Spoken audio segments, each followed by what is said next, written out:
are being made to increase the length of the runway. For a long time, and we have tried every single bit, and land is a state subject, sir, and we have requested the state many times for expansion of the runway and requested for land.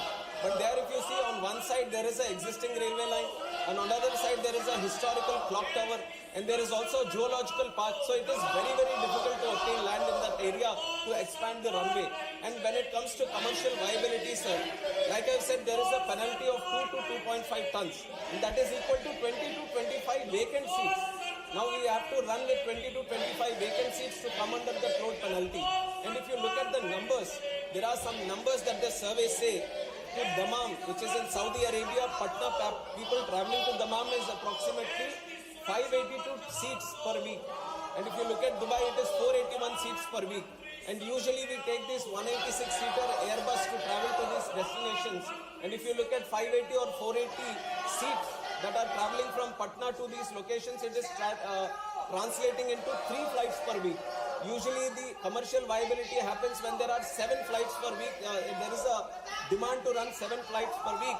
So we are looking into this, sir. We are doing the study also on how many people, because so that it becomes easier to convince the private airline operators also to operate these sectors. And in fact, the operators also do their own surveys, because they are also in the intention to connect more areas, to connect new routes. So definitely this is also under consideration, and we will support from our side also so that this survey or the viability is thoroughly being addressed. Thank you. Manya Ashok Mittal. Shri Ashok Mittal. The question relates to Patna Airport. Thank you, sir.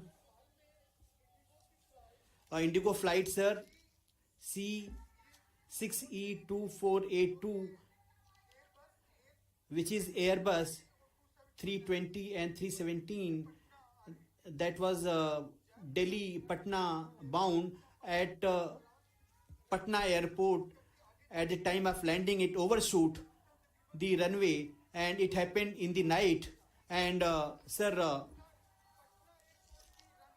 the runway length of Patna Airport has been a matter of concern for quite long. It is only 1,670 meter only. In adverse condition, it becomes very difficult, sir. For A320 and for 737, it is very risky. It is also risky for Boeing 787, and it is risky for Airbus as well, and it is unfeasible for Airbus 390. Airbus 390 needs 2,500 to 3,000 meter. What is your question?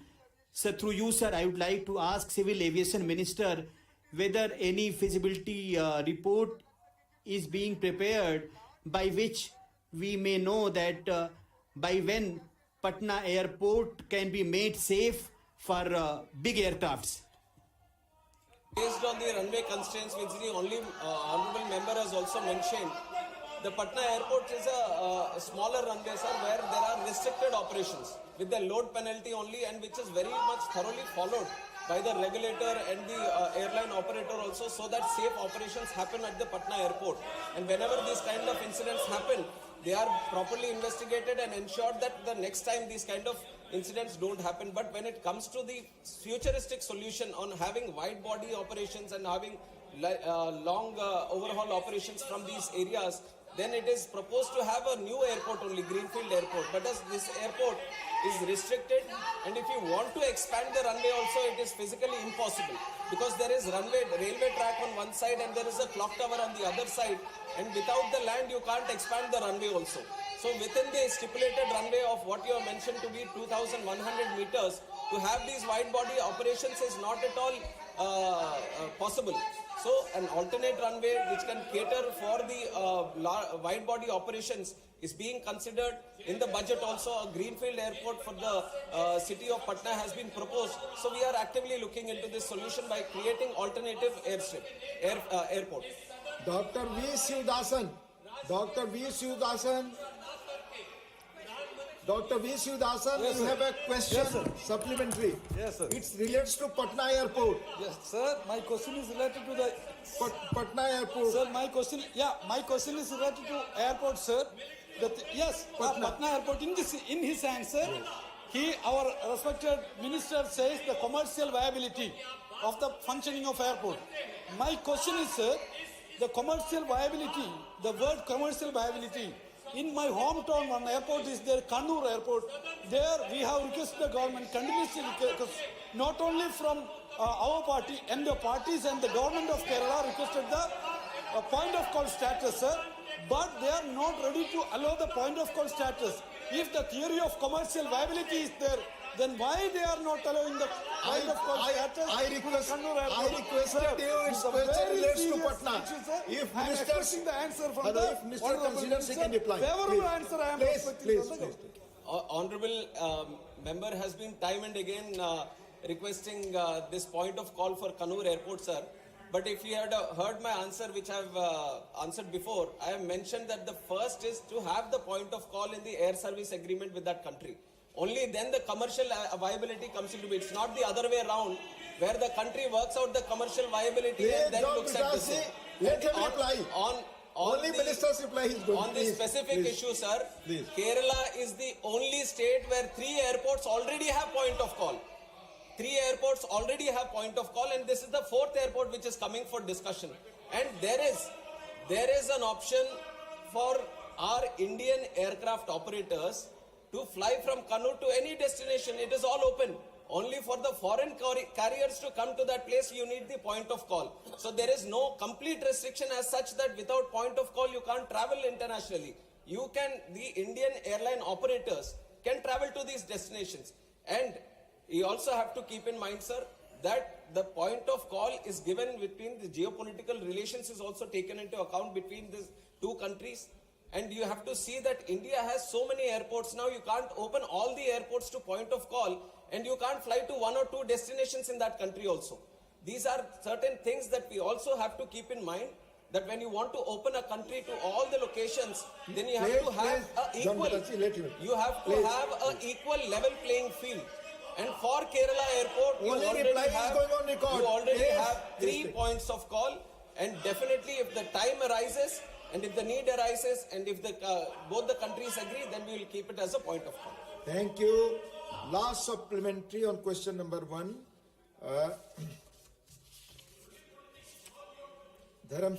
माननीय धर्मशिला गुप्ता जी. धर्मशिला गुप्ता जी. आपका आभार. Thank you, sir. I am grateful to you, sir, for permitting me to ask the question. Surat and Ahmedabad in Gujarat, they are the main cities. Lakhs of people go from Bihar for employment. They are settled there in Surat and Ahmedabad. Most of them, their families live in Bihar. Through you, sir, I would like to ask and request the Honorable Minister, what is your question? Sir, I demand that there should be a direct flight. There is only one flight, sir, and there is a need to increase this number to 2. This is your suggestion or question? Forward it to the airlines. Thank you. So now we move to question number 2. माननीय श्री अशोक राव शंकर राव चौहान. माननीय मंत्री जी. Will Minister, question number 2. First supplementary, Sir, माननीय answer Ashok has been Rao placed on the table. Shankar Rao Chauhan. First supplementary. Honorable Chairman, sir, the incident involving the London-bound Air India flight in Ahmedabad is extremely serious, and it is imperative to determine the exact causes of this incident to ensure passenger safety. What caused the fuel supply to the engines cut off is an issue which still remains unresolved. We all know that the Boeing 787 Dreamliner is an aircraft heavily reliant on electrical and electronic-based systems. This is the background of the entire issue.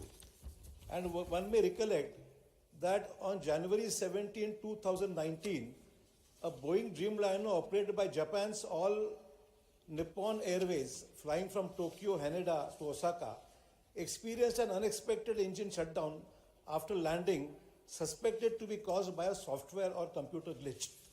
In the light of this precedent, has any clarification been sought from Boeing, the engine manufacturer, GE Aerospace, Genex, and Honeywell, which provides avionics, propulsion systems, landing systems, cockpit and cabin electronics, and various components for this aircraft regarding the Ahmedabad incidents?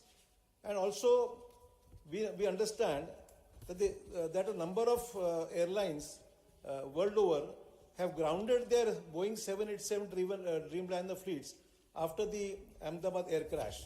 So I would like to know from the Honorable Minister that is this a malfunction in the aircraft's electrical system? Could the same issue that caused the electrical failure system also have led to the interruption of the fuel supply to the engines? So all these issues come to the fore. And going by the conversation which was recorded in the cockpit voice recorder, the fuel supplies to the engine was cut off. The recorded conversation indicated that neither the captain nor the co-pilot manually cut off the fuel switch. This raises a significant question. So we would like to know from the Honorable Minister that going by the preliminary report which has just been received, what is the cause of this shutdown of both the engines? Was it electrical failure or electronic failure? Or what are the preliminary findings which would lead us to know the exact causes of these incidents? Thank you. Chairman sir, the honourable member has asked a very serious and very comprehensive question regarding the incident that has happened in Ahmedabad.